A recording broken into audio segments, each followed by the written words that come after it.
Hello students, हमारा जो chapter 6 है अवकलज के अनुप्रयोग चल रहा था और इसमें हमारा जो एक्सरसाइज 6.2 है बच्चों, हम वो कर रहे थे वर्धमान और ह्रासमान। तो मैंने तुम्हें पिछली बार क्या बताया था कि जो बढ़ते हुए फलन है वो वर्धमान हो गए, जो घटते हुए फलन है वो ह्रासमान हो गए, और साथ में क्या हो गए, जो फलन क्या है बढ़ भी रहे हैं घट भी रहे हैं तो वो बोलते हैं ना तो वो वर्धमान है और ना ही ह्रासमान है। ठीक है बच्चों, तो इसमें हम सारी चीजें पढ़ चुके थे। इसमें मेन चीज जो थी हमने पढ़ी थी वो था कि अवकलज का यूज करके हम क्वेश्चंस कैसे करें।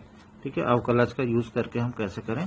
तो बच्चों उसमें हमने क्या पढ़ा था, ठीक है, मोटा मोटा अगर हम बोलें तो अगर किसी अंतराल में कोई फलन क्या है, जो भी अंतराल हमें दिया है उस अंतराल में अगर फलन क्या आ रहा है, उसका जो अवकलज है वो अगर पॉजिटिव है, ठीक है ना, धनात्मक है, तो हम बोलते थे वो निरंतर वर्धमान है, और ऋणात्मक आता था तो हम बोलते थे निरंतर ह्रासमान। तो ये चीज हमने देखा था। अब हमने क्वेश्चन दो टाइप के बच्चों वहां पे किए थे। ठीक है, मैं रिपीट इसलिए कर रहा हूँ कि आज भी जो हम क्वेश्चन करने जा रहे हैं वो सारे ऐसे ही हैं बेस्ड, बस थोड़ा सा कि उनकी कैलकुलेशन थोड़ी सी अलग हो जाएगी। तो दो चीजें बच्चों मेनली थी। एक तो ये था कि सीधा बोल रहे थे कि कोई फलन है और आर पर निरंतर वर्धमान है, तो वहां पे हम सीधा ये बता रहे थे, उसको पॉजिटिव हम करने का कोशिश कर रहे थे, बता रहे थे कि निरंतर वर्धमान पूछ रहे हैं, मतलब सिद्ध करने के लिए पूछ रहे हैं, इसका मतलब होगा ही वर्धमान। ठीक है, जब वो सिद्ध करने के लिए बोल रहे हैं कि निरंतर वर्धमान है, इसका मतलब कि ये होगा ही होगा। तो अब हमें बस इसका अवकलन करना है और किसी तरीके से इसको इस तरीके का बना देना है। ठीक है ना, इसको इस तरीके का बना देना कि वो हमें पता चल जाए कि क्या है, वो निरंतर वर्धमान है, तो मतलब वो पॉजिटिव है। तो हमने कुछ इसे पूर्ण वर्ग बना के हमें पता चला ये भी पॉजिटिव है, ये भी पॉजिटिव है, तो पॉजिटिव है, इसका मतलब निरंतर वर्धमान है। ठीक है, ऐसे ही ये वाले क्वेश्चन भी थे। ठीक है ना, बताने के लिए निरंतर ह्रासमान वर्धमान। तो इसमें हमें क्योंकि सिद्ध करने वाले थे तो हमें केवल बस ये बताना था कि पॉजिटिव है नेगेटिव है। ठीक है, लेकिन बच्चों कुछ क्वेश्चन थे अंतराल वाले, अंतराल ज्ञात कीजिए। ठीक है ना, तो अंतराल ज्ञात करने वाले क्वेश्चन में मैंने क्या बताया था, पहले अवकलन करते हैं, उसका उसे किसके बराबर रखते हैं, 0 के बराबर रखते हैं, और उसके बाद क्या करते हैं, अंतराल ज्ञात करने के लिए माइनस अनंत से और अनंत के बीच में उस बिंदु को रख के हम अंतराल निकालते हैं, माइनस अनंत से 2, 2 से अनंत, और फिर उस अंतराल में हम चेक करते हैं कि जो भी फलन का जो अवकलज है वो नेगेटिव आ रहा है या पॉजिटिव आ रहा है, वो कोई भी एक संख्या रख के हम चेक करते जाते हैं। ठीक है, ऐसा ही तो हम करते थे ना, तो ये मेनली होता था। ठीक है, तो अभी भी जो मैं आज क्वेश्चन कराने जा रहा हूँ लगभग ऐसे ही हैं। कुछ क्वेश्चन तो ऐसे होंगे जिसमें केवल ये बताना कि वर्धमान है ह्रासमान है, तो उसमें तुम उसको किसी तरीके से तुम्हें ये बता देना कि पॉजिटिव आ रहा है नेगेटिव, उसमें अंतराल निकालने की जरूरत नहीं है। ठीक है, कुछ में तुमसे अंतराल पूछेंगे। ठीक है, तो अभी देखते हैं। तो सबसे पहले बच्चों जो हम करने जा रहे हैं उदाहरण 12, क्योंकि हमारे 2 उदाहरण बच गए थे। ठीक है ना, मैंने बताया था वो उदाहरण हम बाद में करेंगे, क्योंकि वो साइन और कॉस टेन इनका चक्कर था थोड़ा सा। ठीक है ना, बाकी मैंने जैसे कि बताया है वैसे ही। ठीक है, लेकिन थोड़ा सा क्या क्या उसमें अलग चीजें वो मैं क्लियर करूंगा। ठीक है, तो सबसे पहले तुम देखोगे उदाहरण 12 में अंतराल ज्ञात कीजिए कि जिसमें प्रदत्त फलन साइन 3x जो है, ठीक है ना, वो x की वैल्यू दे रखी है 0 से π/2 में वर्धमान और ह्रासमान है।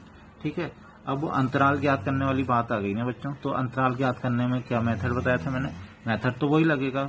ठीक है ना, तो मैंने क्या मेथड बताया था तुम्हें अंतराल ज्ञात करने में, मैंने बोला था कि अंतराल ज्ञात करने के लिए एफ एक्स का अवकलन किया जाता है, उसे 0 के बराबर रखा जाता है। तो हम वही काम करते हैं, एफ एक्स है साइन 3x, हम इसका अवकलन कर देते हैं। साइन 3x का अवकलन कितना हो गया, कॉस 3x, और 3x का अवकलन होगा तो 3 हो गया। ठीक है, अंतराल के लिए हम क्या करते हैं, एफ डैश एक्स को 0 रख देते हैं, तो 3 cos 3x को हम 0 रख देंगे। इस बार थोड़ी सी हमें दिक्कत होने जा रही है, क्यों, क्योंकि अभी क्या, अब किस में आ गया बच्चों, ये तो त्रिकोणमितीय फलन में आ गया, तो थोड़ा सा वैल्यूज की प्रॉब्लम होती है। तो हम देखेंगे 3 तो 0 नहीं हो सकता, या 3 उधर चला जाएगा तो 0 हो जाएगा, कुल मिला के कुछ भी करो 3 हट जाएगा, तो अब बचेगा cos 3x बराबर 0।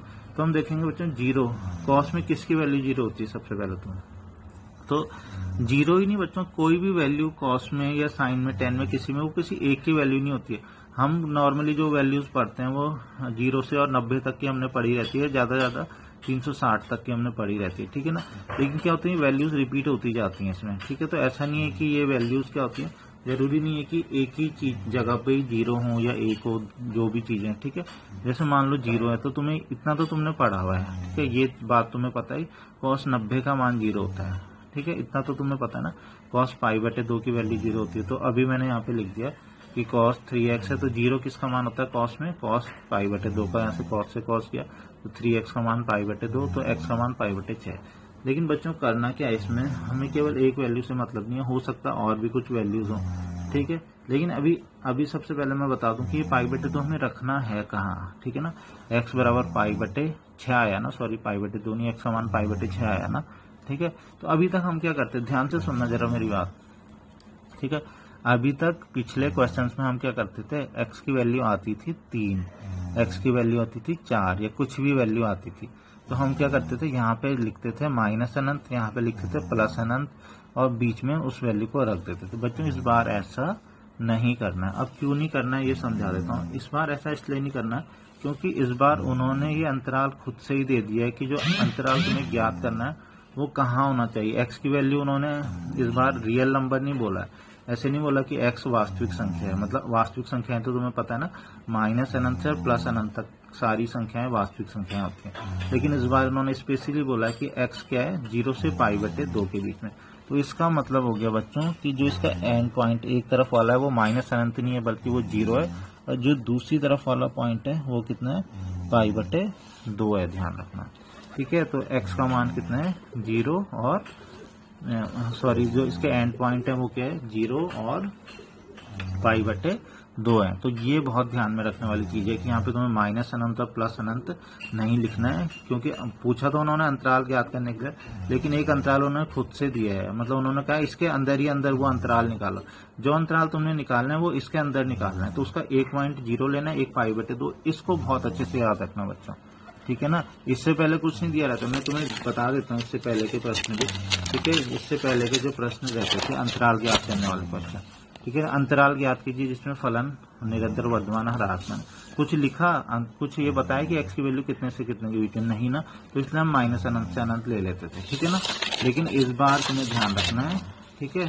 तो इस बार तुम्हें ध्यान रखना है कि उन्होंने अंतराल ज्ञात करने के लिए कहा है, लेकिन x की वैल्यू कहा है कि 0 से पाई बटे 2 के बीच में ही रखनी है, ठीक है। तो हमने 0 से पाई बटे 2 के बीच में ही रखी, ठीक है ना। अब हमने x की वैल्यू निकाली पाई बटे 6, पाई बटे 6 कितना, 30 होता है ना, और ये तो पाई बटे 2 तो 90 होता है ना, तो पाई बटे 6 कहीं बीच में आ जाएगा, ठीक है। तो यहाँ पे आ जाएगा।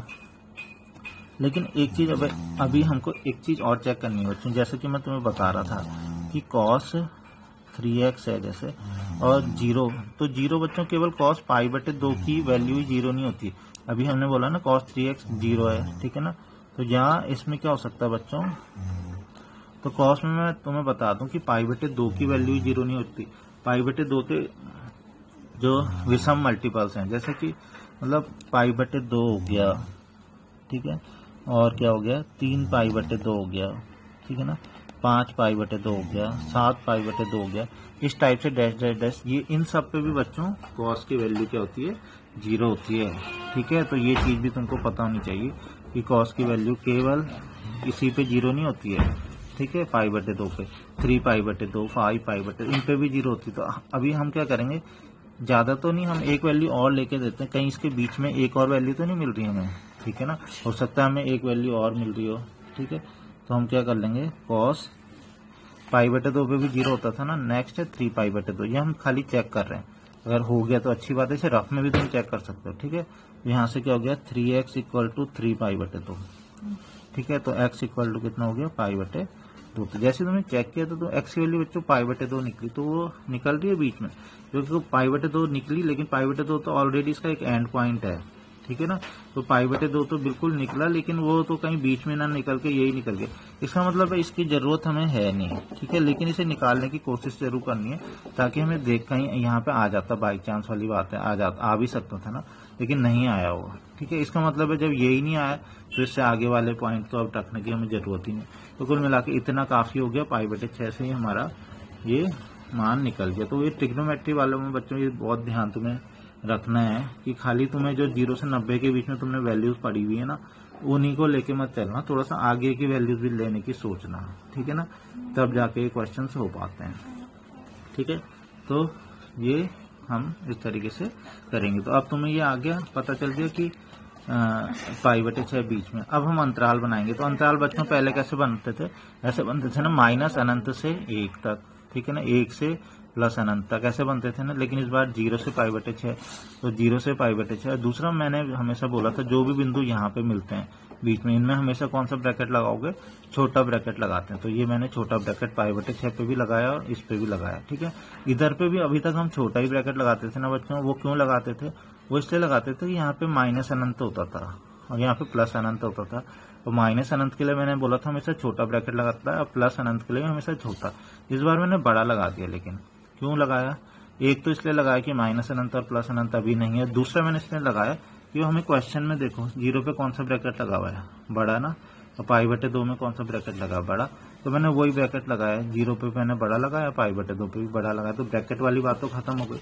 ब्रैकेट की मैंने क्या समझाया, अगर मान लो यहाँ पे कुछ और भी होता, मान लो π/4 होता है यहाँ पे, ठीक है ना, एक और भी होता है, तो भी तुम इस पे भी छोटा लगाते, इस पे भी छोटा लगाते, इस पे भी छोटा लगाते, इस पे छोटा लगाते, मतलब इसे चाहे बंद करते तो भी छोटा लगाते, इससे स्टार्ट करते तो भी छोटा लगाते। तो ये बीच वालों में हमेशा तुम्हें छोटा ब्रैकेट ही लगाना है, किनारे वालों पे तुम्हें क्वेश्चन के अकॉर्डिंग लगाना। अगर माइनस अनंत से अनंत है तो उसमें तो छोटा ही लगता है, और बाकी अगर जो क्वेश्चन में दिया, अगर इसी क्वेश्चन में मान लो 0 से π/2 छोटा दिया होता, तब तुम्हें भी छोटा लगाना पड़ता है ब्रैकेट, ठीक है। तो ये बात समझ में आ गई होगी। अभी भी क्वेश्चन इतना आसान है।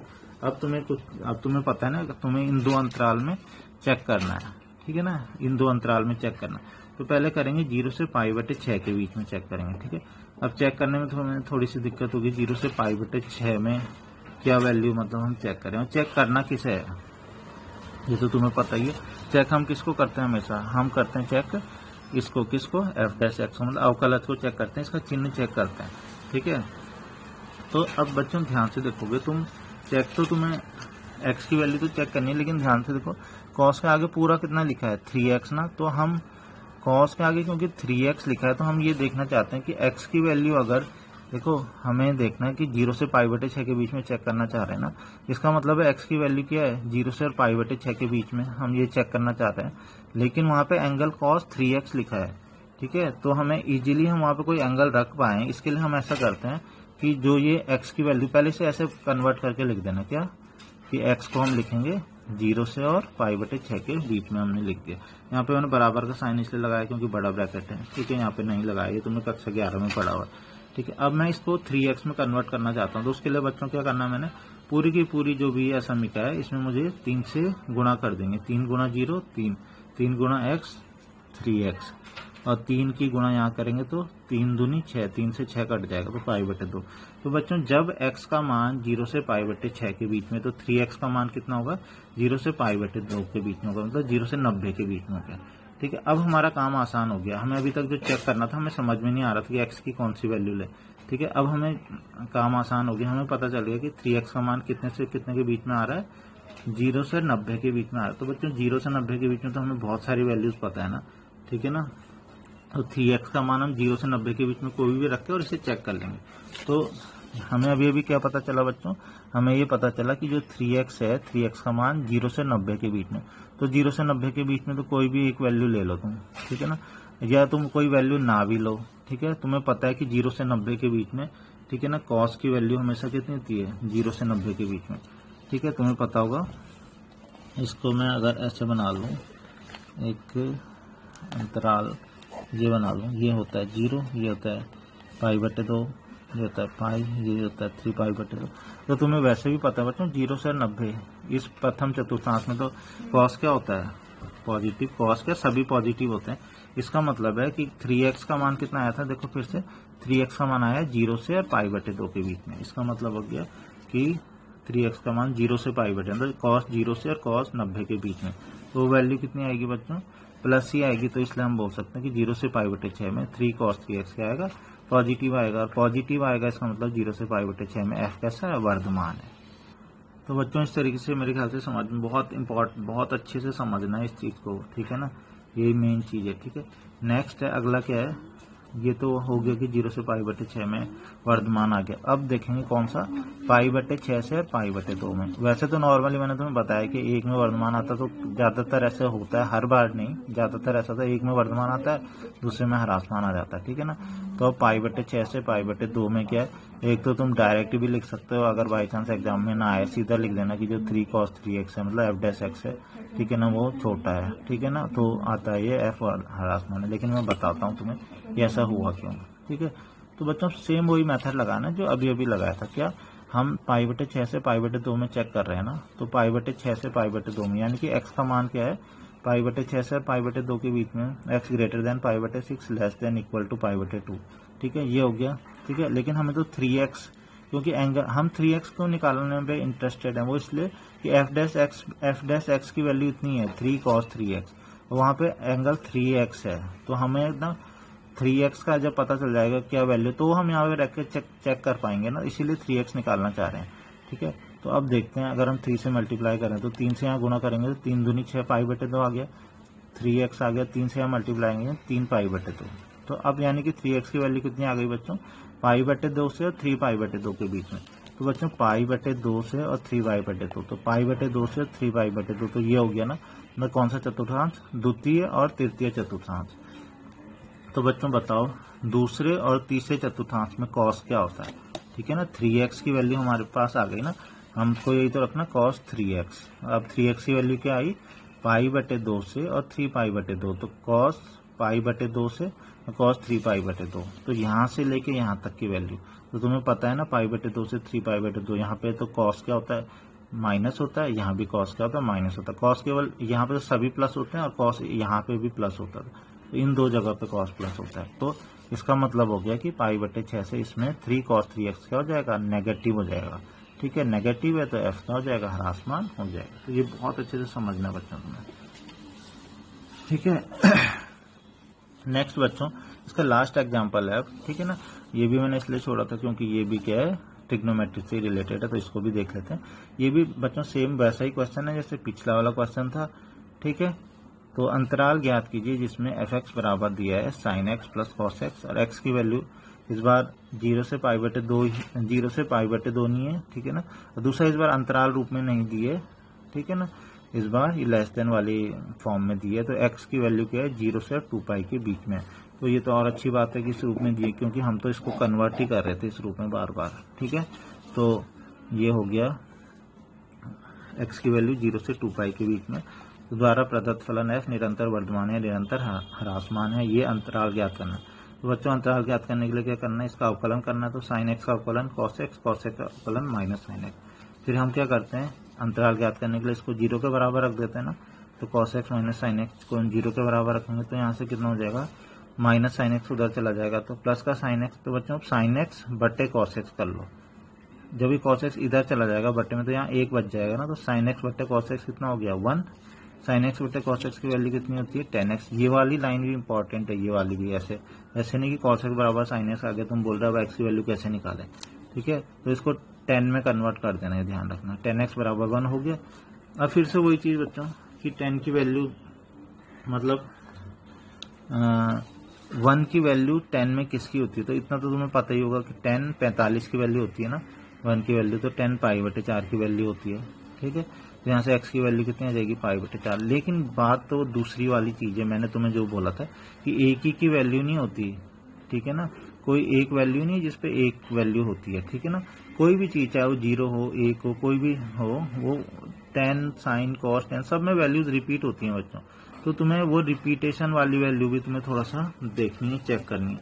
ठीक है, क्यों, क्योंकि जो x की वैल्यू है इस बार बच्चों जो दे रखी है, फिर से माइनस अनंत से अनंत है क्या, नहीं बिल्कुल नहीं। x की वैल्यू उन्होंने दे रखी, भले ही अंतराल निकालना है लेकिन यहाँ पे माइनस अनंत से अनंत नहीं लिखना। इस बार कितना लिखना है, देखो इस बार लिखना है 0 से, और इधर की साइड 0 है और उधर की साइड कितना है 2 पाई, तो लिखना है तुम्हें 0 से 2 पाई। तो अब तुम्हें एक तो मिल गया पाई बटे 4, तो तुमने यहाँ पे पाई बटे 4 लिख लिया। ठीक है, लेकिन फिर से वही चेक करेंगे, पिछली बार तो चेक किया था तो इस जगह पे आ गया था तो हमें जरूरत नहीं पड़ी थी, लेकिन इस बार भी चेक करेंगे, हो सकता है सही हो जाए। ठीक है ना, लेकिन चेक करने के लिए पहले ये पता तो होना चाहिए बच्चों कि एक वैल्यू और किस किस चीज में होती है 10 की, तो पाई बटे 4 में तो होती है, पाई बटे 4 के अलावा और किस में होती है। तो क्यों इसके लिए मैं एक बता दूं तुम्हें। ठीक है ना, 10 के कम से कम 10 और कॉट में तो बता दूं, 10 और कॉट की एक खास बात होती है। ठीक है, क्या 10 और कॉट में हमेशा ना पाई के बाद वैल्यूज रिपीट होती जाती हैं। इसका मतलब जैसे मान लो पाई बटे 4 है ना, तो इसमें पाई और जोड़ो, मतलब पाई प्लस पाई बटे 4, इसमें वैल्यू भी उतनी होगी, रिपीट होती है वैल्यू। तो पाई प्लस पाई बटे 4 मतलब 4 और 1 5, तो 5 पाई बटे 4।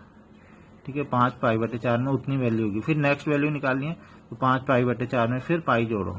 ठीक है ना, तो कितनी हो जाएगी 9 पाई बटे 4। तो तुम पाई पाई करके अगर इसको जोड़ते रहो, ठीक है ना, तो ये वैल्यूज वही आती जाएंगी। क्यों? क्योंकि 10 की एक खास बात होती है, कॉट की भी खास बात होती है कि पाई के बाद वैल्यूज क्या होती जाती हैं, रिपीट होती जाती हैं। तो पाई बटे 4 में जो वैल्यू होगी वही पाई प्लस पाई बटे 4 में भी होगी। पाई प्लस पाई बटे 4 कितना हो बच्चों? 5 पाई बटे 4।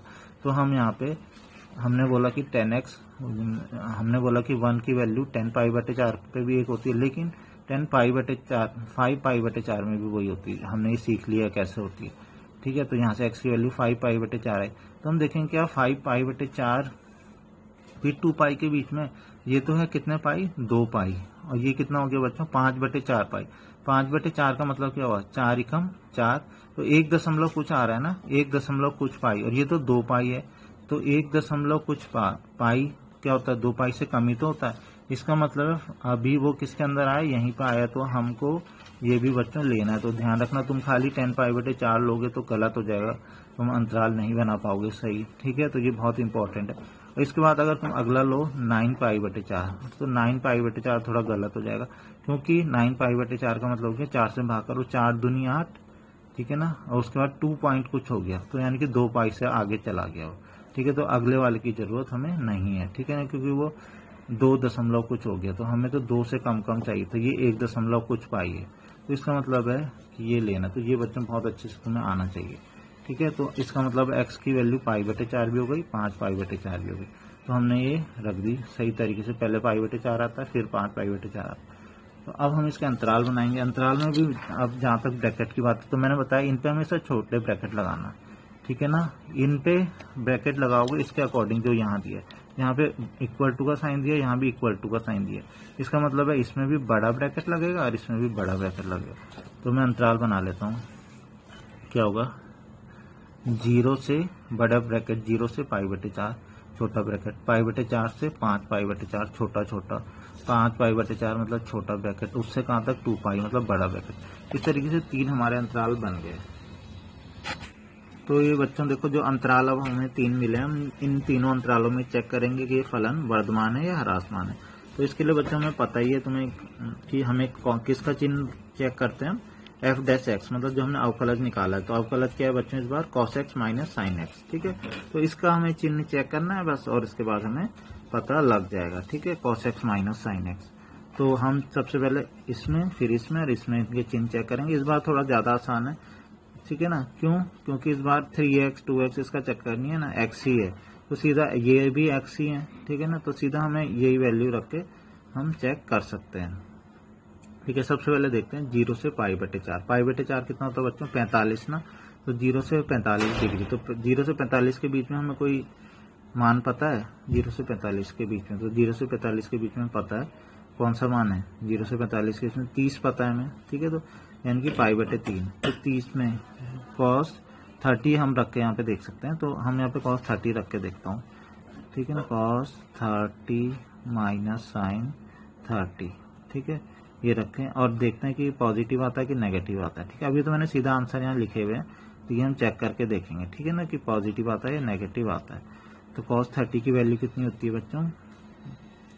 वर्गमूल 3/2 होती है ना, ठीक है। और साइन 30 की वैल्यू कितनी होती है? 1/2 होती है। तो देखो ये धन में आया कि नहीं आया? देखो बटे 2, तो ये तो एलसीएम हो गया। यहाँ पे वर्गमूल 3 से 1 घटाएंगे। वर्गमूल 3 कैसी संख्या होती है?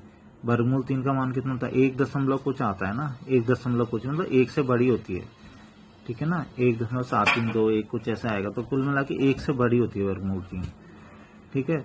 तो 1 से बड़ी संख्या, तो 1 से बड़ी संख्या से 1 को घटाएंगे तो धन ही तो आएगा। तो कुल मिला के से साफ पता चल रहा है कि ये क्या आया, ये क्या आ रहा है, ये वाली जो वैल्यू है क्या आ रही है? पॉजिटिव आ रही है ना, धन आ रही है। तो cos x minus sine x का 0 से बड़ा हो गया, ठीक है। आ गया होगा समझ में क्या बोला मैंने, ठीक है ना। यहाँ पे 0 से 45 के बीच में संख्या 30 रखेंगे, ठीक है, 30 डिग्री एंगल। तो कॉस 30 माइनस साइन 30, कॉस 30 का मान वर्गमूल 3/2, साइन 30 का 1, वर्गमूल 3 में से 1 हटाओ तो धन में, मतलब कुल मिलाकर हमें यहाँ बस ये चेक करना है, हमें वैल्यू नहीं निकालनी है, केवल चेक करना है कि धन है कि ऋण है। तो धन आया, ठीक है।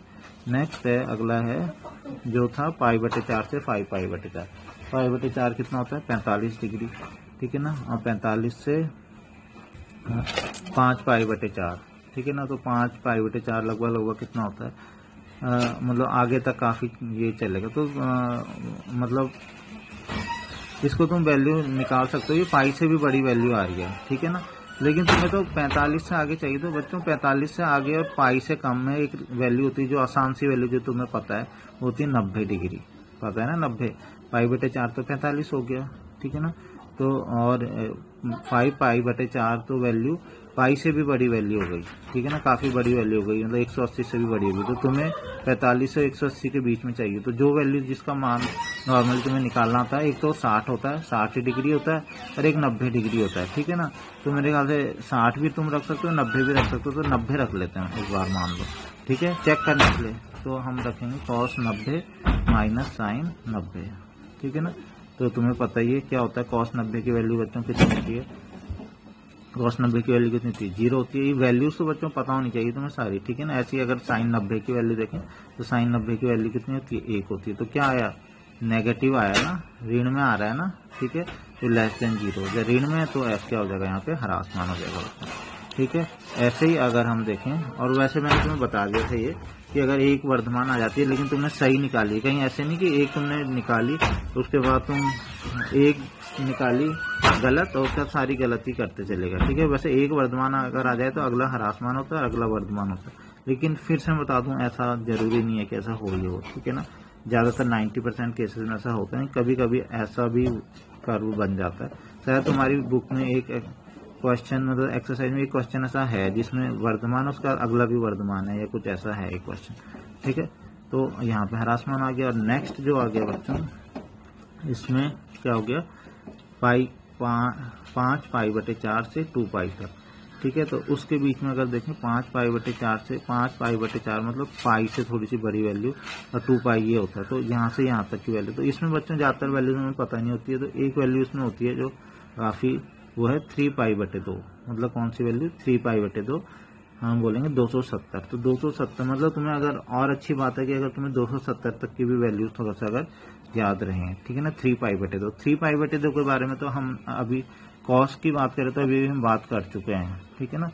कॉस 3 पाई बटे 2, या इसको 270 भी बोलेंगे, ठीक है। 3 पाई बटे 2 का मतलब 270 डिग्री, ठीक है ना। और माइनस साइन 3 पाई बटे 2, तो ये 3 पाई बटे 2, अभी अभी तो हमने बोला था कि पाई बटे 2, 3 पाई बटे 2, 5 पाई बटे 2, 7 पाई बटे 2। तो कॉस में पाई बटे 2 के जो ये विषम वाले मल्टीपल्स होते हैं इनकी वैल्यूज कितनी होती है, 0 होती है, ये मैंने तुम्हें अभी बताया था, ठीक है ना। और बच्चों साइन जो 3 पाई बटे 2 है, इसका बता देता हूँ मैं, इसकी वैल्यू कितनी होती है, -1 होती है। ये भी हमने पिछली क्लासेस में पढ़ा है, लेकिन तुमने ज़्यादातर 90 तक याद किया। अगर उससे आगे भी थोड़ा सा तुम्हें ये वैल्यूज भी याद रहें तो और अच्छी बात है। कौन सी वैल्यू, 90 तक, तो मतलब 90 तक तो ये वैल्यूज याद रहनी चाहिए, 0, ठीक है ना, 0 की वैल्यू, 30 की वैल्यू, 45 की वैल्यू और 90 की वैल्यू। उसके बाद तुम्हें थोड़ा सा पाई की वैल्यू और 3 पाई बाई 2 की वैल्यू और 2 पाई की वैल्यू भी याद है तो और अच्छा है, ठीक है। तो 3 पाई बटे 2 की वैल्यू बच्चों कितनी होती है, -1 होती है, ठीक है। तो बाकी मैंने तुम्हें निकालना भी सिखा रखा है कि अगर तुम्हें नहीं आती तो तुमने निकाल भी नहीं सकते, ठीक है। तो माइनस माइनस कर जाएगा प्लस हो जाएगा, तो यहाँ पे क्या आ जाएगा, पॉजिटिव आ रहा है तो +1 आ गया ना, +1, इसका मतलब पॉजिटिव आ गया, पॉजिटिव 1 एफ क्या हो जाएगा, यहाँ पे वर्धमान हो जाएगा। तो बच्चों इस तरीके से ये हो जाएगा। तो काफ़ी इसमें तुम्हें मेरे ख्याल से समझ में आ गया होगा, ठीक है। थोड़ा सा ये क्वेश्चन बिल्कुल उसकी तरह नहीं था क्योंकि ये ट्रिग्नोमेट्री वाले हैं ना, तो थोड़ा सा तुम्हें ध्यान तो इनमें रखना ही पड़ता है, ठीक है ना। तो वैल्यूज़ का पता होना चाहिए, काफ़ी सारी चीज़ें इसमें हैं, ठीक है। तो अब हम क्या करेंगे बच्चों, जो प्रश्नावली 6.2 है उसके जो बचे हुए क्वेश्चन है, ठीक है। आज भी होमवर्क के लिए तुम्हारे लिए अलग से कोई क्वेश्चन करने के लिए नहीं है। होमवर्क के लिए मेरे ख्याल से ये भी बहुत बड़ा होमवर्क है तुम्हारे लिए कि अगर तुम जो मैंने आज क्वेश्चंस कराऊंगा मैं, अगर तुम इसे समझ जाते हो, ठीक है ना, जैसे अभी मैंने ट्रिग्नोमेट्री के 2 कराए, ठीक है, समझ जाते हो तो यही तुम्हारे लिए होमवर्क है, इनको समझना अच्छे से, ठीक है। अब जैसे देखो प्रश्न नंबर 7, जो भी बचे हुए क्वेश्चन है वो मैं करा रहा हूँ। तो प्रश्न नंबर 7 है कि सिद्ध कीजिए कि जो फलन, इस बार fx नहीं लिखा है बच्चों, y तो fx भी लिख सकते हैं और fx की जगह y भी होता है, तुम्हें पता होगा y = fx होता है ना, y को ही हम fx भी लिखते हैं। इस बार y के रूप में लिखा है तो ज़्यादा वो करने की जरूरत नहीं कि यहाँ पे y क्यों लिख दिया। तो y लिखा है और x की वैल्यू लिखी है, x मतलब ये प्रांत, x प्रांत होता है ना, x > -1 अपने संपूर्ण प्रांत में एक वर्धमान फलन। तो बच्चों मैंने तुम्हें बताया था ना, दो प्रकार के क्वेश्चन हो रहे थे नॉर्मली। एक क्वेश्चन तो ये हो रहा था जिसमें ये बोल रहे थे कि बताओ कि वर्धमान है ह्रासमान है, ठीक है ना, अंतराल निकालने के लिए नहीं बोल रहे थे, ठीक है ना। एक क्वेश्चन थे जिसमें अंतराल निकालने के लिए बोल रहे थे। तो ये वो वाला क्वेश्चन है जिसमें अंतराल निकालने के लिए उन्होंने नहीं कहा है, बस उन्होंने ये कहा कि जो इसका संपूर्ण प्रांत है, संपूर्ण प्रांत तो ये है ना, x की वैल्यू क्या है, -1 से बड़ी है।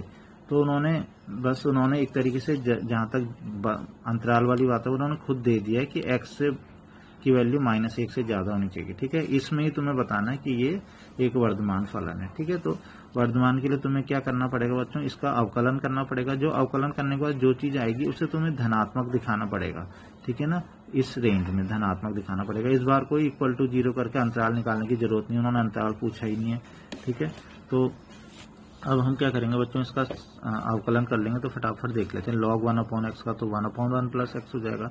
इसमें हम भाग वाला रूल लगाएंगे तो नीचे हर का वर्ग हो जाता है, हर गुणा अंश का अवकलन। अंश मैंने इसको 2x लिया तो 2x का अवकलन, फिर -2x इंटू हर का अवकलन। तो ये बच्चों हम करेंगे, तो इसमें मेरे ख्याल से कोई दिक्कत नहीं है, ठीक है। तो ये तुमने कर रखा है, ठीक है। तो सारा कट कुट पे 4/ इतना आ जाएगा कुल मिलाकर, ठीक है। तो इसका अवकलन जो हमने भागफल रूल से निकाला तो वो इतना आया बच्चों अवकलन करके। नेक्स्ट हम अवकलन जब कर लिया तो बच्चों इसके बाद अभी भी हम नहीं पता लगा सकते, इस चीज को देख के नहीं पता लगा सकते कि ये धनात्मक आ रहा है कि ऋणात्मक आ रहा है। इसको देख के पता लग रहा है, कुछ नहीं लग रहा है, बिल्कुल भी नहीं लग रहा है, बीच में ऋण का भी चिन्ह है, ठीक है। तो अब इसको हमें और आगे सॉल्व करना पड़ेगा, उसके लिए एलसीएम लेना है बच्चों। तो ये और इंटू ये एलसीएम आ जाएगा, ठीक है। तो क्या हो जाएगा, इसकी गुणा इधर करेंगे 2 + x² और 1 + x की गुणा 4 से करेंगे तो माइनस इतना ही हो गया, ठीक है।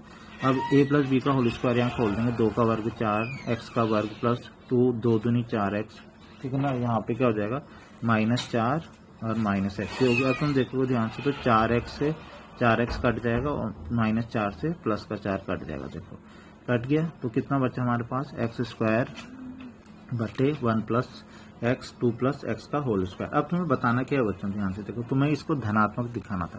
ध्यान से देखो, x² तो हमेशा धनात्मक ही होगा ना, इसमें कोई दिक्कत है। x², किसी का वर्ग तो धन ही आता है, ठीक है। नेक्स्ट क्या होगा,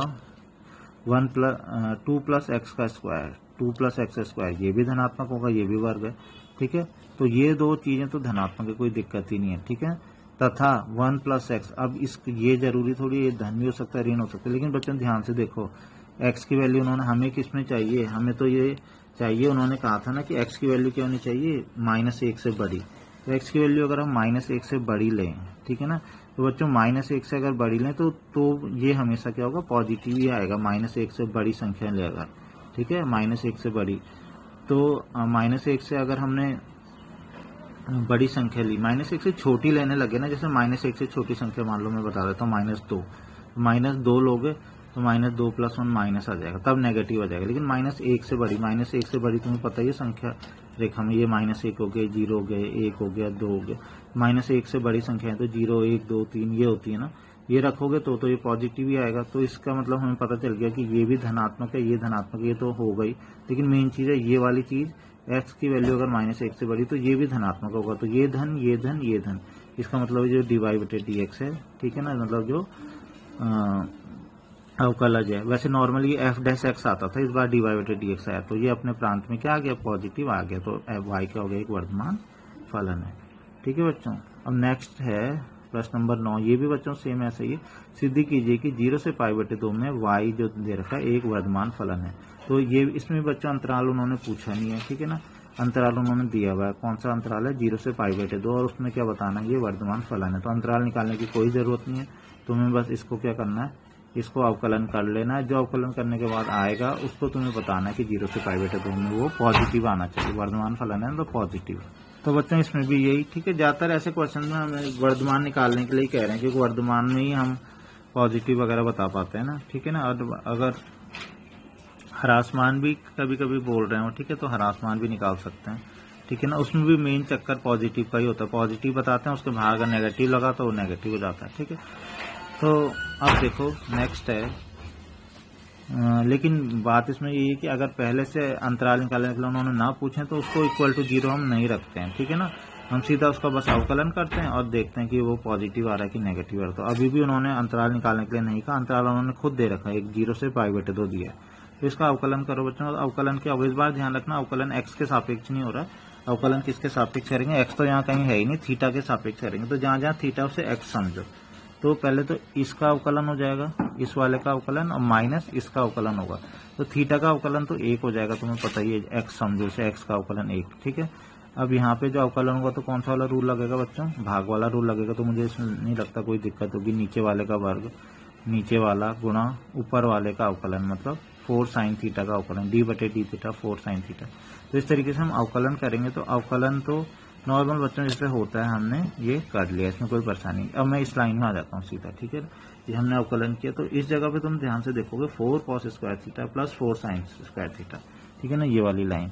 तो यहाँ थोड़ा सा ध्यान दोगे, ठीक है ना, 4 कॉस स्क्वायर थीटा और 4 साइन स्क्वायर थीटा, थोड़ा सा ध्यान दोगे तो यहाँ पे कुछ चीज दिख रहा है, तुम्हें इसे छोटा कर सकते हैं बिल्कुल। अगर तुम्हें समझ में आ गया तो बहुत अच्छी बात है। क्या यहाँ पे अगर हम 4 कॉमन ले लेंगे तो क्या बच जाएगा, यहाँ cos square theta plus sine square theta, और cos square theta plus sine square theta की वैल्यू कितनी होती है, 1। तो ऐसा करके हमें इसको यहाँ पे छोटा कर देना बच्चों, ठीक है। अब हमने छोटा कर दिया, उसके बाद हम क्या करेंगे आगे, क्या इसको देख के हमें कुछ पता चल रहा है कि ये पॉजिटिव होगा, बस इतना तो पता है ये पॉजिटिव होगा। अब आगे बीच में यहाँ माइनस का भी साइन है तो कुछ नहीं पता चल पा रहा ना। तो इस बार भी बच्चों हमें क्या करना पड़ेगा, एलसीएम लेना पड़ेगा, ठीक है ना। एलसीएम, बिना एलसीएम के नहीं होगा। तो 2 प्लस कॉस थीटा का होल स्क्वायर, इसको हम एलसीएम ले लेंगे तो इसकी गुणा किससे हो जाएगी, 1 से हो जाएगी, ठीक है ना। तो ये पूरे के बटे आ जाएगा। अब क्या करेंगे, यहाँ पे a प्लस बी का होल स्क्वायर का फॉर्मूला लगाएंगे, a का स्क्वायर 2 का वर्ग 4 कॉस स्क्वायर थीटा प्लस 2 दूनी 4 कॉस थीटा। ये सबके सब प्लस में आएंगे क्योंकि a प्लस बी का होल स्क्वायर था ना, लेकिन बाहर क्योंकि माइनस का चिन्ह था तो सारे के सारे मैंने माइनस कर दिए, ठीक है, मतलब मैंने ब्रैकेट भी खोल दिया साथ साथ में, ठीक है। अब तुम ध्यान से देखोगे 4 प्लस के 4 से माइनस का 4 कट जाएगा, ठीक है ना। 8 कॉस थीटा और ये 4 कॉस थीटा है, तो ये कितना हो जाएगा बच्चों, 8 कॉस थीटा और 4 कॉस थीटा। तो ये कितना हो जाएगा, 8 में से 4 गया, 4 कॉस थीटा हो जाएगा, ठीक है ना। तो माइनस कॉस स्क्वायर थीटा ये आ गया, ठीक है। नेक्स्ट है हम इसमें और कुछ कर सकते हैं, बिल्कुल कर सकते हैं। हम यहाँ पे क्या ले सकते हैं, कॉस थीटा कॉमन ले सकते हैं, तो 4 माइनस कॉस थीटा ये हो गया। बस अब हम इससे ज्यादा कुछ नहीं कर सकते, हो गया। अब हम बताने की कोशिश करेंगे कि पॉजिटिव आएगा, ठीक है। तो ध्यान से देखो बच्चों, ठीक है। तो अगर ये तो है 0, ये है पाई बटे 2, ठीक है। तो अगर हम ध्यान से देखेंगे, ठीक है, तो अगर हम ध्यान से देखेंगे तो 2 प्लस कॉस थीटा का होल स्क्वायर, ये तो होल स्क्वायर है, तो होल स्क्वायर तो तुम्हें पता है पॉजिटिव होता ही है, ठीक है ना। होल स्क्वायर तो क्या होगा, पॉजिटिव होगा ही होगा, ठीक है। नेक्स्ट है, ठीक है, ये बात समझ में आ गई, 2 प्लस कॉस थीटा का होल स्क्वायर, ये तो क्योंकि वर्ग है तो पॉजिटिव होगा। नेक्स्ट है ये 4 माइनस कॉस थीटा, तो ये भी क्या होगा, पॉजिटिव, ये भी हमेशा पॉजिटिव होगा। क्यों होगा बता सकते हो, क्योंकि तुम्हें पता है कॉस की वैल्यू हो या चाहे साइन की वैल्यू हो, हमेशा कितने से कितने के बीच में होती है, -1 से 1 के बीच में होती है बच्चों। कॉस और साइन, कॉस की वैल्यू बड़ी से बड़ी 1 आ सकती है, मान लो यहाँ पे 1 वैल्यू आ गई, बड़ी से बड़ी उसकी वैल्यू 1 आई, तो 4 में से 1 गया 3। और कॉस की वैल्यू जो छोटी से छोटी हो सकती है ना, वो -1 आ सकती है, तो यहाँ पे -1 रख दो तुम, तो माइनस मतलब माइनस माइनस प्लस 4 और 1 5, जो तो 3 आ रही है या 5 आ रही है, धन ही आ रही है, मतलब धन ही आएगी हमेशा, ठीक है, क्योंकि 4 से कम ही होती है ना। 4 से तुम मतलब कॉस की वैल्यू हमेशा 4 से कम होती है, ठीक है। -1 से 1 के बीच की संख्या 4 से कम ही, तो 4 से जब तुम कोई छोटी संख्या घटाओगे तो पॉजिटिव ही तो आएगा, तो इस वजह से ये भी पॉजिटिव होगा। 4 माइनस कॉस थीटा भी हमेशा पॉजिटिव होता है, ठीक है ना। ये चीज हमेशा पॉजिटिव होती है, ये चीज भी बच्चों हमेशा पॉजिटिव होती है, ये वाली चीज, ठीक है ना। ये ऑलवेज हमेशा होती है, ये हमेशा पॉजिटिव होती है, ठीक है। ये तो हमेशा पॉजिटिव होती है। लेकिन जो अब नीचे वाली चीज, अब ये वाली चीज बची खाली कॉस थीटा, लेकिन कॉस थीटा तो पॉजिटिव भी हो सकता है, नेगेटिव, ठीक है। ये तो हमेशा पॉजिटिव होता है, ये हमेशा इसलिए होगा कि 4 में से हमेशा कॉस थीटा को घटाएंगे पॉजिटिव आएगा, लेकिन कॉस थीटा तो नेगेटिव भी हो सकता है ना। लेकिन अभी देखो हम अंतराल कौन सा देख रहे हैं बच्चों, 0 से पाई बटे 2, हमसे क्वेश्चन में 0 से पाई बटे 2 कहा गया था, ठीक है ना। क्वेश्चन देखो सीधी कीजिए कि 0 से पाई बटे 2 में, तो हमें 0 से पाई बटे 2 में देखना, तो लेकिन 0 से पाई बटे 2 में तो हमें पता है ना कि सारे के सारे क्या होते हैं, सारे के सारे क्या होते हैं, पॉजिटिव होते हैं, ठीक है। तो कॉस भी पॉजिटिव होगा, तो इसका मतलब है ये पॉजिटिव, ये पॉजिटिव, ये पॉजिटिव, इसका मतलब डी थीटा कितना आ जाएगा, पॉजिटिव। तो इसका मतलब है 0 से पाई बटे 2 में क्या आ गया, वर्धमान फलन आ गया। इसके बाद बच्चों नेक्स्ट देखेंगे प्रश्न नंबर 11, सिद्ध कीजिए कि -1 से 1 में फलन, प्रदत्त फलन ना तो वर्धमान है ना ही ह्रासमान है, ठीक है। ये क्वेश्चन देखो बच्चों, ये चाहता तो, ये तो वैसे आसान क्वेश्चन था, ये चाहता तो मैं तुम्हें घर से दे सकता था, लेकिन इसमें क्या है, एक कंफ्यूजन वाली चीज है, ठीक है। कंफ्यूजन वाली चीज क्या है, सीधी कीजिए कि मैंने तुम्हें क्या बोला था, मैंने बोला था अगर कहीं पे पूछा है तुमसे कि अंतराल निकालो तो तुम अंतराल निकालोगे ना, और अगर सीधा पूछा है कि वर्धमान है ह्रासमान है तो सीधा तुम क्या करोगे, उसका अवकलन करके चेक करने लग जाते हो। ये क्वेश्चन थोड़ा सा अलग है बच्चों, ठीक है। अलग होने का कारण भी मैं तुम्हें बता देता हूँ, ठीक है ना। सबसे पहली बात तो अलग क्या चीज है, अलग इसमें ये है बच्चों कि इस वाले क्वेश्चन में तो बच्चों तो क्यों है ये अलग, ठीक है ना। तो सबसे पहले तो इसमें बताया है कि ना तो वर्धमान ना ह्रासमान, और इसमें क्या है, इसमें ये पूछा हुआ नहीं है बिल्कुल भी, मतलब इसमें बोला नहीं है कि अंतराल निकालो, लेकिन बच्चों तुम इसमें अंतराल निकालोगे, ठीक है ना। और वो अंतराल क्यों निकालोगे इसका मैं रीजन दे देता हूँ। वो अंतराल इसलिए निकालोगे कि अभी तक जो क्वेश्चन थे, जैसे इससे पिछले मैंने 2 क्वेश्चन बोले थे ना, दोनों में बोला था सिद्धि कीजिए कि क्या है ये, इस अंतराल में क्या है बताइए, इसको वर्धमान बताइए, ऐसे तो बोला था। या किसी क्वेश्चन में बोलते हैं कि ह्रासमान बताइए, ठीक है। लेकिन इस क्वेश्चन की खास बात है कि इसमें बोला है कि इस वाले इंटरवल में बताइए ना तो ये वर्धमान है ना ह्रासमान है। तो बच्चों जब कोई किसी इंटरवल में ना तो वर्धमान होता है ना ह्रासमान होता है, तो उस केस में मैंने तुम्हें क्या बताया था, उस केस में मैंने तुम्हें बताया था कि ऐसा होता है कि उसी इंटरवल में वो पॉजिटिव भी होता है और उसी इंटरवल में वो क्या होता है, नेगेटिव भी होता है, ठीक है। तो इस बार उसने पॉजिटिव भी आना नेगेटिव भी, दोनों चीजें आ रही हैं, तो इस वजह से थोड़ी हमें दिक्कत होगी इस बार कि हम कैसे दिखाएं पॉजिटिव भी और नेगेटिव। तो इसलिए हम क्या करेंगे बच्चों, हम इस बार अंतराल भी निकालेंगे, मतलब -1 से 1 को भी हम डिवाइड कर लेंगे।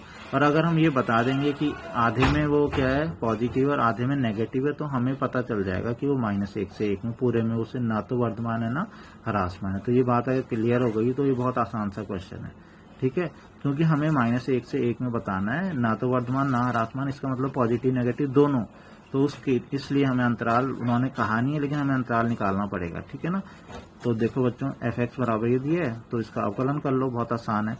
अंतराल के लिए से 0 रखो तो x का मान कितना आ जाएगा 1/2, तो अंतराल निकाल लो, 1/2 बीच में रखेंगे। और दूसरा है अंतराल, इस बार -अनंत से अनंत लेंगे नहीं, क्योंकि उन्होंने अंतराल दे रखा है -1 से 1 ना, तो -1 लेंगे 1 लेंगे, तो हमें 2 अंतराल मिलते हैं बच्चों, -1 से 1/2 और 1/2 से 1। तो -1 से 1/2 में बच्चों कोई एक संख्या लेना तुम, और यहाँ पे रख के चेक करोगे तुम, तो f' वैल्यू नेगेटिव आएगी। और 1/2 से और 1 के बीच में कोई संख्या ले लेना, ये संख्या तुम आराम से ले, 1.5 1/2 कितना होता है 0.5 ना, तो मान लो 0.6 ले लेना, ठीक है ना। ऐसे ही 0.5 होता है तो यहाँ पे 0.4 ले लेना। -1 से और 1/2 तो 0 भी होती है ना संख्या, ये तो आसानी है। -1 से और 1/2 तो 0 रख के तुम चेक कर सकते हो, 0 जैसे यहाँ रखोगे तो नेगेटिव आएगा, ठीक है ना। और 1/2 से और 1 के बीच में तुम 0.6 ले लेना मान लो, ठीक है। 0.6 6 दूनी 12, 1.2 -1 पॉजिटिव आ गया, ठीक है। तो तुम देखोगे ये नेगेटिव आ गया ये पॉजिटिव आ गया, तो एक में वो ह्रासमान फलन हो गया और एक में क्या हो गया वर्धमान हो गया। तो तुमने देखा कि इसी इंटरवल में आधे में तो वो ह्रासमान आ रहा है, आधे में वर्धमान आ रहा है, इसका मतलब पूरे इंटरवल में क्या हुआ, वो ना तो वर्धमान और ना ह्रासमान। तो ये बहुत आसान क्वेश्चन था, लेकिन समझने वाली बात थी कि तुम्हें अंतराल भी निकालने हैं, इसलिए मैंने ये क्वेश्चन कराया कि अंतराल उन्होंने कहा नहीं निकालने के लिए, लेकिन तुम्हें निकालना पड़ा क्योंकि तुम्हें ना तो वर्धमान और ना ह्रासमान बताना था, इसलिए। इसके बाद बच्चों नेक्स्ट क्वेश्चन हम देखेंगे प्रश्न नंबर 12 है, निम्न में कौन से फलन 0 से π/2 में निरंतर ह्रासमान है। ऑप्शन दे रखे A, B, C और D, लेकिन बच्चों इसमें लिखा ध्यान से तुम लैंग्वेज समझोगे, निम्न में कौन से फलन, इसका मतलब है इसका आंसर 1 से ज्यादा भी हो सकते हैं, ठीक है। जरूरी नहीं है कि A इसका आंसर होगा, B होगा। कौन से फलन 0 से π/2 में निरंतर ह्रासमान है, तो वो ज्यादा फलन भी हो सकता है। तो हमें एक एक करके चेक करना पड़ेगा कि ये कैसा है ये कैसा है ये कैसा है, ठीक है। एक एक करके चेक करते हैं। सबसे पहले हम चेक करते हैं पहला वाला ऑप्शन, ठीक है। तो इसको मान लेते हैं f(x) मान लेते हैं cos x को, तो इसका अवकलन करेंगे तो cos x का अवकलन कितना हो जाएगा -sin x हो जाएगा। तो हमें पता ही है कि हमें चेक करना है जब भी, तो हमें केवल चिन्ह देखना पड़ता है, तो हम 0 से π/2 में देखेंगे बच्चों। तो तुम्हें पता ही है 0 से π/2 में ये कितनी बार मैंने तुम्हें बता दिया है, ठीक है ना। ये 0 होता है π/2, 0 से π/2 में सब कुछ पॉजिटिव होता है। तो 0 से π/2 में sin x क्या होगा पॉजिटिव होगा, लेकिन हमें sin x थोड़ी देखना है, हमें तो पूरा देखना है। तो नेगेटिव पॉजिटिव कितना हो जाएगा नेगेटिव, तो इसका मतलब sin x तो 0 से π/2 में पॉजिटिव होगा, लेकिन -sin x क्या हो जाएगा नेगेटिव हो जाएगा। इसका मतलब है 0 से π/2 में f क्या होगा निरंतर ह्रासमान। तो पहला तो आंसर इसका यही आ गया, ठीक है ना। उन्होंने कहा था ना कि निरंतर ह्रासमान किस में है, तो एक तो A हो गया, ठीक है। नेक्स्ट है cos 2x का, तो बच्चों cos 2x का भी करो, जब हम अवकलन करेंगे तो -2 sin 2x आ गया। अब हम -2 sin 2x को चेक करेंगे, लेकिन फिर दिक्कत है कि एंगल 2x है, तो जैसे हमने वो पीछे 3x वाला क्वेश्चन किया था ना, ऐसे ही करेंगे। तो अभी हमें किससे किसके बीच में चेक करना है, 0 से π/2 ना, इसका मतलब x की वैल्यू तो है 0 से π/2 के बीच में, तो हमें 2x देखना है, तो 2 से गुणा कर दो पूरी इक्वेशन में 2, ठीक है, 0 से 2x, तो 2x क्या होगा 0 से π के बीच में। 0 से π तुम जानते हो ये होता है 0 से π, ये पाई होता है ना, तो हम देखेंगे 0 से π यानी कि 2x 0 से π के बीच में 2x, ठीक है ना, यानी कि साइन 0 से π। तो बच्चों साइन 0 से लेकर और पाई के बीच में साइन क्या होता है, यहाँ पे भी धन होता है और यहाँ पे भी तो साइन धन होता है द्वितीय चतुर्थांश में। इसका मतलब है 0 से π के बीच में साइन 2x क्या होगा, धन होगा ना, ठीक है। तो अगर ये धन होगा, ठीक है, तो ये वाली चीज धन होगी ना, लेकिन बाहर से ऋण चिन्ह लगा तो ऋण और धन कितना हो जाएगा, ऋण हो जाएगा। तो हम देखेंगे 0 से π/2 में साइन 2x क्या होगा, धन होगा, ठीक है, और लेकिन ये ओवरऑल वैल्यू क्या हो जाएगी, ऋण हो जाएगी, तो ये भी क्या हो जाएगा, निरंतर ह्रासमान। तो ये भी हमारा सेकंड आंसर आ गया, निरंतर ह्रासमान ही उन्होंने पूछा था, ठीक है। तो निरंतर ह्रासमान उन्होंने पूछा था कि निम्न कौन सा फलन निरंतर ह्रासमान है। तो 2 आंसर हमारे आ गए। तीसरा देखते हैं cos 3x और चौथा है tan x। तो cos 3x को हम देखेंगे, तो बच्चों हम अवकलन करेंगे तो f' 3 sin 3x आ जाएगा -3 sin 3x। फिर से वही x की वैल्यू तो 0 से π/2 है ना, हमें 3x चेक करना है, तो हमें 3 से गुणा कर देंगे इसमें, तो 0 से 3 π/2, ठीक है ना, ये 0 है, ये π/2 है, ये पाई है और ये 3 π/2 है, ठीक है। इस बार हमें देखना है 0 से 3 π/2 साइन को। तो बच्चों साइन को अगर हम देखेंगे ध्यान से देखो, साइन यहाँ पे प्लस होता है, यहाँ पे प्लस होता है, यहाँ माइनस होता है, जिसका मतलब है प्लस भी है और माइनस भी है। जो प्लस होगा तो क्या हो जाएगा, ये नेगेटिव हो जाएगा, नेगेटिव होगा तो ये पॉजिटिव। इसका मतलब है 0 से π/2 में f ना तो वर्धमान है ना ह्रासमान है, क्योंकि पॉजिटिव नेगेटिव दोनों हो रहा है, ठीक है। नेक्स्ट बच्चों हम लास्ट इसका अगर देखें, लास्ट बहुत सिंपल है, लास्ट में कुछ ज़्यादा करने की जरूरत नहीं। f(x) बराबर कितना होता है tan x, जैसे ही उसका अवकलन करेंगे कितना आएगा sec²x। अभी कुछ भी देखने की जरूरत नहीं, क्यों, क्योंकि क्या आ गया, स्क्वायर आ गया बच्चों, वर्ग आ गया ना, वर्ग में तो तुम्हें सोचना ही नहीं पड़ता है, ठीक है ना, क्योंकि ये वर्ग है, वर्ग तो हमेशा धन ही होता है, चाहे तुम कुछ भी, चाहे नेगेटिव भी वैल्यू आ जाए, जब वर्ग करोगे तो पॉजिटिव ही तो आएगा, ठीक है। तो 0 से π/2 में ये 0 से π/2 कुछ भी हो, अभी 0 से π/2 मैं इसलिए लिख रहा हूँ ना क्योंकि उन्होंने 0 से π/2 में ही पूछा है, लेकिन sec² तो हमेशा ही धनात्मक होगा क्योंकि वर्ग है ना, ठीक है। तो f वर्धमान आ गया, लेकिन वर्धमान हमें नहीं चाहिए था, ना वर्धमान और ह्रासमान हो, ना तो वर्धमान ना ह्रासमान, ये भी नहीं चाहिए था। इसका मतलब हमारा आंसर कौन सा है, ए और बी आया बच्चों, ठीक है। अब हम नेक्स्ट क्वेश्चन बच्चों देखेंगे, ठीक है, ध्यान से देखना, प्रश्न नंबर 14। तो ये क्या है, एक ये थोड़ा अलग सा क्वेश्चन है, लेकिन है उन्हीं पे बेस जो हमने अभी तक पढ़ा है सारा, ठीक है ना। a का वह न्यूनतम मान ज्ञात कीजिए जिसके लिए अंतराल 1 से 2 में f(x) से प्रदत्त फलन क्या हो, f निरंतर वर्धमान है। तो उन्होंने कहा है a का न्यूनतम मान ज्ञात करना, इंटरवल ये दे रखा है कि ताकि क्या हो, ये निरंतर वर्धमान हो। तो कुल मिला के बात है कि हमें a की वैल्यू निकालनी है, ठीक है ना, और वो न्यूनतम वैल्यू निकालनी है। तो बच्चों इसके लिए करने का तरीका ये है कि सबसे पहले इस चीज को देखेंगे जो उन्होंने नीचे लिखी है। उन्होंने कहा है कि f(x) क्या निरंतर वर्धमान है, तो इसी चीज को हम लेके चलेंगे। f(x) ये दे रखा है, इसका अवकलन कर लो तो कितना आएगा, x² का 2x हो जाएगा, ax का a हो जाएगा, 1 का 0 हो जाएगा। लेकिन उन्होंने क्या दिया है प्रश्न में, ठीक है ना, प्रश्न में उन्होंने दिया कि f के निरंतर वर्धमान होना चाहिए। तो f निरंतर वर्धमान कब होता है बच्चों, निरंतर वर्धमान के केस में मैंने बताया ना कि f' की वैल्यू धन में होनी चाहिए, यानी कि f' क्या होना चाहिए, ग्रेटर देन 0, 0 से बड़ा होना चाहिए। तो f' की वैल्यू रख दो बच्चों यहाँ पे, तो कितना हो जाएगा 2x + a हो गया, ठीक है, 2x + a।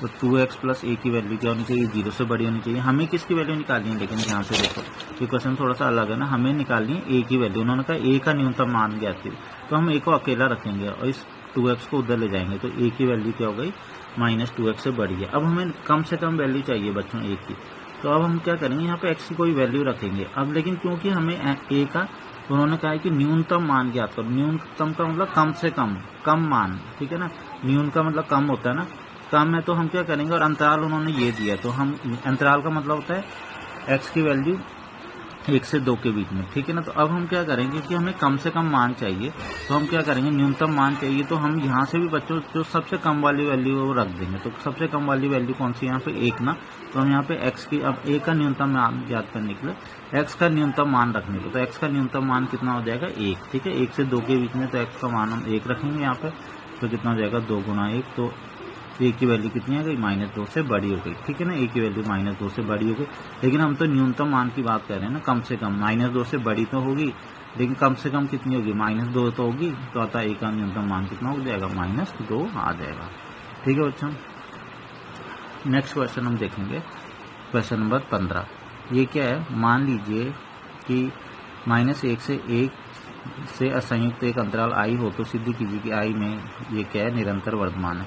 क्वेश्चन आसान है ये भी, जैसे तुम्हें क्वेश्चन कराए गए थे, लेकिन दरअसल ये मेन चीज़ मैंने कराने का मकसद मैंने इसलिए कराया कि इसकी ये समझ में नहीं आएगा तुमको कि ये उन्होंने पूछा क्या, मतलब किस अंतराल में निरंतर वर्धमान पूछा है। ठीक है ना, तुम एकदम से अगर इस क्वेश्चन को देखोगे ना, तुम्हारे मन में सीधा ही आएगा कि हमें इस वाले को -1 से 1 के बीच में चेक करना है कि निरंतर वर्धमान, जबकि गलत है, ऐसा नहीं है। ठीक है ना, तो इसीलिए मैं ये क्वेश्चन को करा रहा हूँ।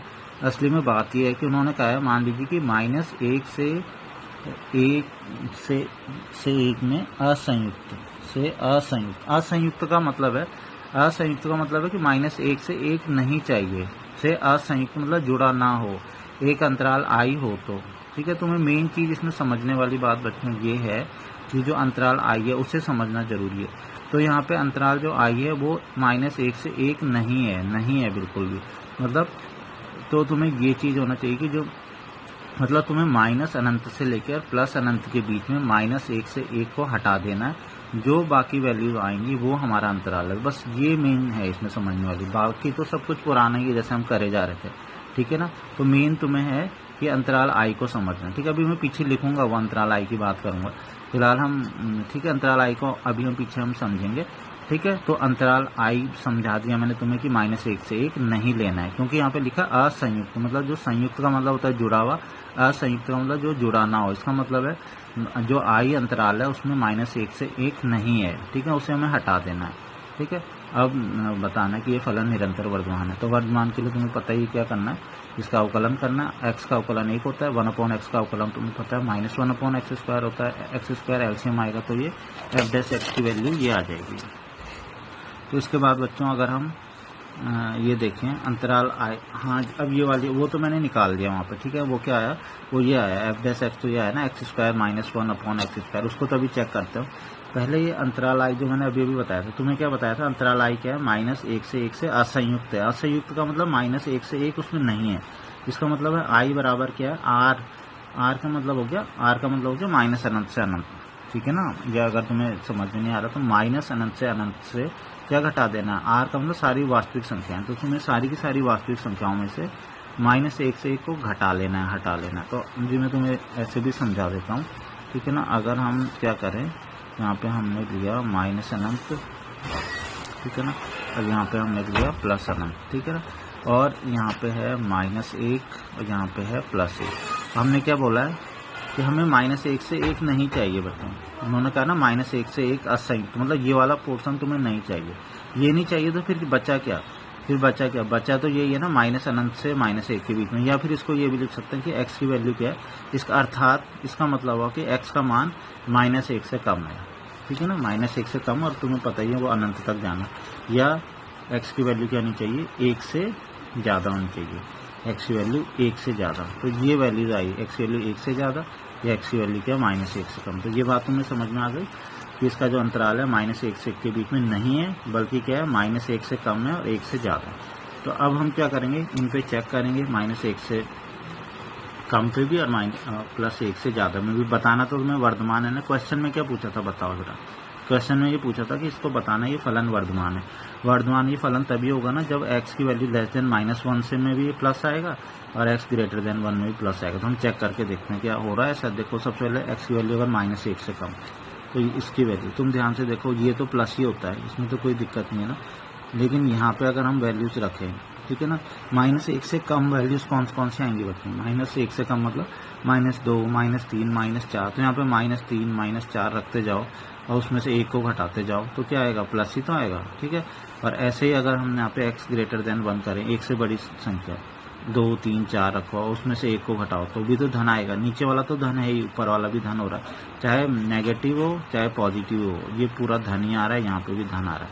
तो दोनों केस में ही पॉजिटिव आ रहा है ना, मतलब x की वैल्यू <-1 है तो भी धन, x की वैल्यू > 1 है तो भी धन। इसका मतलब हो गया कि x की वैल्यू चाहे -1 से कम हो या 1 से ज़्यादा हो, f क्या है, निरंतर वर्धमान फलन है बच्चों। ठीक है, तो ये हमारा हमने प्रूफ कर दिया। लेकिन मेन चीज़ है कि तुम्हें अंतराल को समझना है। असंयुक्त का मतलब हो गया -1 से 1 तुम्हें नहीं लेना है। इसके बाद बच्चों लास्ट क्वेश्चन हम देखेंगे, इसमें प्रश्न नंबर 19 लास्ट है ये। ठीक है, निम्न में से किस अंतराल में ये जो फलन है ये वर्धमान है। ठीक है ना, तो अब इसमें बहुत सारे अंतराल दे रखे हैं। ठीक है, अब दरअसल दिक्कत ये है कि तुम्हें यहाँ पे अंतराल चेक कर करके, वैसे तो नॉर्मली ये था कि अंतराल चेक कर करके देखते, लेकिन नहीं करना है ऐसे। ठीक है ना, क्यों नहीं करना मैं बता देता हूँ। वो इसलिए नहीं करना, जैसे मान लो ये -अनंत से अनंत दे रखा है ना, पूरा ही दे दिया ये, तो बच्चों इसमें हो सकता किसी में ये प्लस हो, किसी में ये माइनस हो, तो हम ऐसे कैसे पता लगा पाएँ। तो उसके लिए ज़्यादा अच्छा बच्चों ये है, ठीक है ना, कि ऑप्शन देखने के बजाय तुम खुद से क्या करो। जैसे कि तुम्हें पता है कि तुम्हें अंतराल ज्ञात करना तो खुद से आता ही है, तो तुम अंतराल खुद ज्ञात करो और खुद पता लगा लो कि किस किस अंतराल में ये वर्धमान होता है। जैसे तुम पता लगा लोगे तो वो यहाँ से छांट लेना। ठीक है, तो ये बात समझ में आ गई है जो मैंने कहा। ठीक है, तुम खुद से अभी इसको थोड़ी देर के लिए इसको सोचो ही मत, माइंड में मत रखो। ठीक है ना, तुम केवल ये देखो कि ये किस अंतराल में पूछा है ना, तो अभी सोचो कि ऑप्शन दे ही नहीं रखे हैं और तुम्हें अंतराल वाला क्वेश्चन आ गया तुम्हारे पास।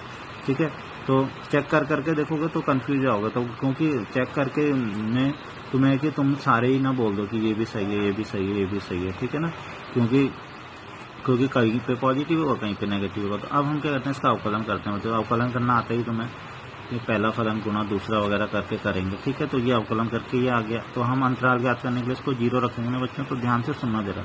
जब इसको हम 0 रखेंगे, ये बात मैंने तुम्हें पहले भी बताई थी, तो ई तो एक संख्या 2 से 3 के बीच में होती है, उसकी घात -x। तो यहाँ पे क्या होगा, यहाँ पे तो x की वैल्यू तो कुछ भी वैल्यू आ सकती है। ठीक है ना, x की वैल्यू मतलब x की वैल्यू कोई भी वैल्यू नहीं आ सकती। क्यों?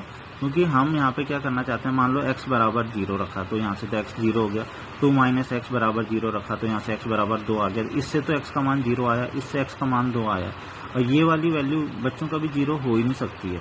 ये बात मैंने अभी पहले भी तुम्हें बताई थी। ठीक है ना, जब मैंने इसका लास्ट वीडियो में जब मैंने इसका क्वेश्चन तुम्हें बताया था कि ई किसी की भी घात, कोई धनात्मक संख्या की कुछ भी घात ले लो, वो कभी भी ऋण में भी नहीं हो सकता। ठीक है ना, और 0 भी नहीं हो सकता, ऋण भी नहीं हो सकता, 0 भी नहीं, वो धनात्मक आता है हमेशा। ठीक है, ये तो कभी 0 होगा ही, तो इससे तुम्हें कोई मतलब नहीं है फिलहाल। ठीक है ना, तो x का मान तुमने 0 भी निकाल दिया, 2 0 निकाल दिया, 2 निकाल दिया, तो अब अंतराल बनाओ जरा।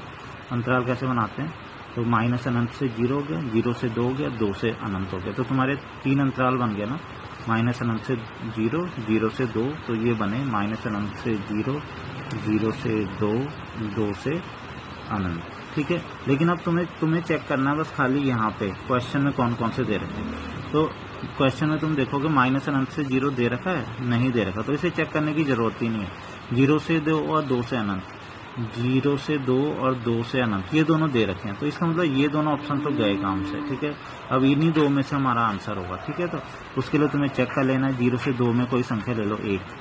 ठीक है ना, 1, तो चेक करके देखो यहाँ पे x का मान 1 रखो, धन, ये तो हमेशा धन होगा। ठीक है ना, ऐसे x का मान रखो 1, तो ये भी धन, धन और धन, धन हो गया। ठीक है, ये तो हमेशा धन होगा, इस वाले को धन लेके ही चलना, तो पॉजिटिव हो गया, तो y वर्धमान आ गया। वर्धमान ही तो मैं निकालना था, ये हमारा आंसर आ गया। दूसरा निकाल के चेक कर लो, उसने ह्रासमान ही आना है। ठीक है ना, 2 से अनंत में कोई संख्या ले लो, 3, 3 का मतलब ये धन, और 2 में से 3 गया ऋण, तो ऋण और धन क्या हो गया, ऋण आ गया, तो ये क्या आ गया, ह्रासमान आ गया। तो बच्चों इस तरीके से करने हैं, जो इसका मेन मेथड है बच्चों वो वही है। ठीक है ना, कि हमें क्या करना है, हमने अगर अंतराल निकालना तो f' को 0 रखो और x की वैल्यूज निकालो। ठीक है ना, और अगर हमें बताना कि वो वर्धमान है, ठीक है ना, या ह्रासमान है, तो हमें वो ग्रेटर देन और लेस देन 0 दिखाना। तो अच्छे से अगर तुम क्वेश्चन को समझ जाओगे तो ये हो जाएंगे बच्चों। तो आज होमवर्क में ये कि ये सारे क्वेश्चन तुम्हें अच्छे से समझ जाना है।